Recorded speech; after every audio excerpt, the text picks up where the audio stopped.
penolong HKBP tertua di Pulau Jawa. Sebelum kita memasuki peraduan malam, sejenak kita mendengarkan firman Tuhan, kita berdoa. Sungguh kami mengucap syukur kepadamu Tuhan, kasih-Mu yang tak berkesudahan kepada kami, yang menyertai kami hingga pada malam hari ini.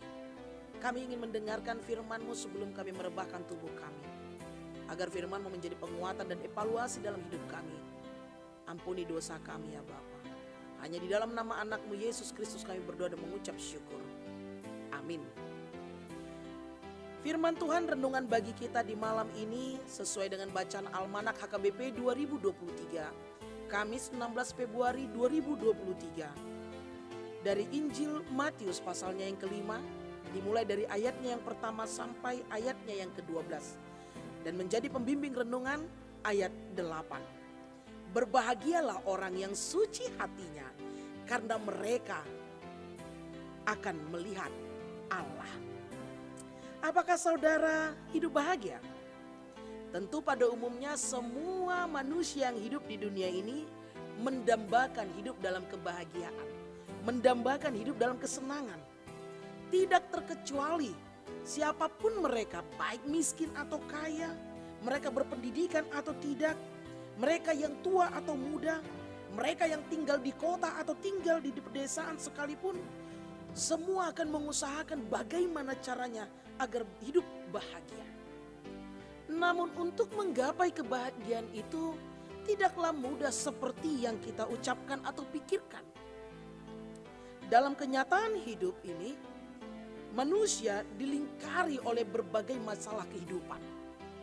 Manusia dikelilingi oleh berbagai masalah kehidupan yang bahkan mungkin untuk sulit memperoleh kebahagiaan.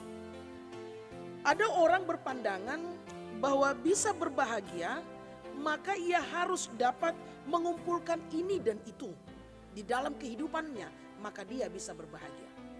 Ingat, belum tentu dia yang punya banyak uang bisa membeli spring bed, tetapi tidak bisa membeli tidur nyenyak. Sahabat Shalom yang dikasihi Tuhan Yesus Kristus. Banyak juga pandangan yang mengatakan orang bisa berkata setelah menikah memiliki pasangan hidup, suami istri pastilah akan berbahagia. Jika sudah punya mobil, rumah, pasti akan berbahagia. Memiliki anak adalah sumber bahagia. Mungkin saja. Namun pendapat tersebut masih sebatas kebahagiaan lahiriah semata. Seseorang dalam pemahaman Kristen, dia yang disebut bahagia adalah jika ia diberkati oleh Tuhan. Dengan kata lain, pertanyaan pentingnya bukan pada bagaimana supaya bisa berbahagia, melainkan bagaimana caranya menjadi pribadi yang diberkati supaya berbahagia. Inilah isi dari ucapan bahagia yang dikhotbahkan Yesus di bukit. Perkataan berbahagia dalam khotbah Yesus di bukit. Kita diingatkan kembali bahwa kebahagiaan sejati bukan masalah fisik atau materi, melainkan rohani. Sumber kebahagiaan yang sejati itu berasal dari Tuhan. Dunia mungkin menawarkan kebahagiaan, namun itu hanya bersifat sementara, tidak selamanya. Tetapi kebahagiaan yang sejati dan selamanya itu datangnya daripada Allah. Sehingga kembali bagaimana caranya menjadi pribadi yang diberkati supaya berbahagia. Namun yang menarik di ayat yang ke-8, berbahagialah orang yang suci hatinya. Suci dikatakan bersih, bersih di hatinya. Menurut Yesus, orang yang berbahagia adalah orang yang bersih di dalam hatinya. Bersih di sini mengandung arti tidak tercemar atau tidak dikotori. Dalam kehidupan kita, bersih berarti tulus, murni, atau polos. Dalam kehidupan kita, kita memang selalu ingin tampak bersih. kita tampil dengan wajah dan pakaian yang bersih. Piring dan sendok harus bersih, apalagi makanannya. Kita ingin kelihatan bersih. Dan tentu saja ketika kita melihat seseorang dengan pakaian yang tidak bersih, apa yang kita katakan? Rotak mai, jorok sekali. Kita ingin kelihatan bersih.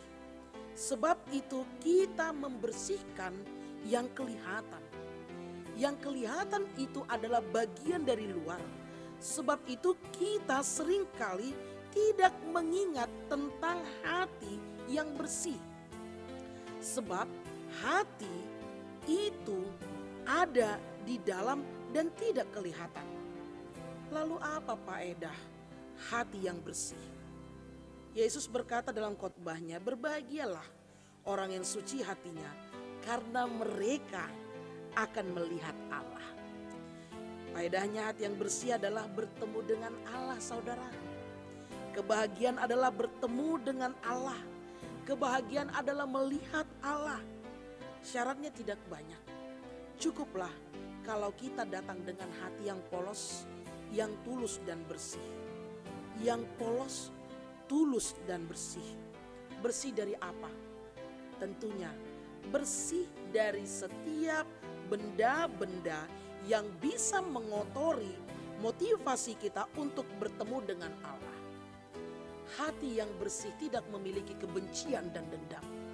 Hati yang bersih melalui perkataan. Hati yang bersih melalui perbuatan kita.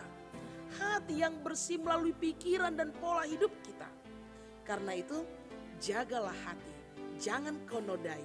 Karena dari situ akan terpancar kehidupan yang indah. Jagalah hatimu, berbuatlah baik seturut dengan kehendak Tuhan, maka kita akan penuh sukacita bertemu dengan Allah. Amin. Terima kasih Bapa. Di malam ini Engkau mengingatkan kami.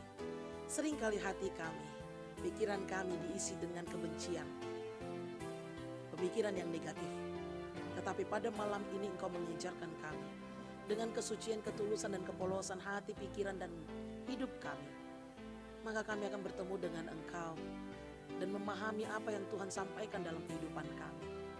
Ajari kami ya Bapa melalui tuntunan Roh Kudus-Mu. Sebelum kami beristirahat, kami mendoakan saudara-saudara kami yang sakit, yang bergumul dimanapun mereka berada. Kepadamu Bapa kami serahkan. Dan esok pagi bangunkan kami. Namun di atas itu semua ampuni dosa kami. Hanya di dalam nama anak-Mu Tuhan Yesus Kristus kami berdoa dan mengucap syukur. Anugerah dari Tuhan kita Yesus Kristus, kasih setia Allah Bapa dan persekutuan Roh Kudus menyertai engkau semua. Amin.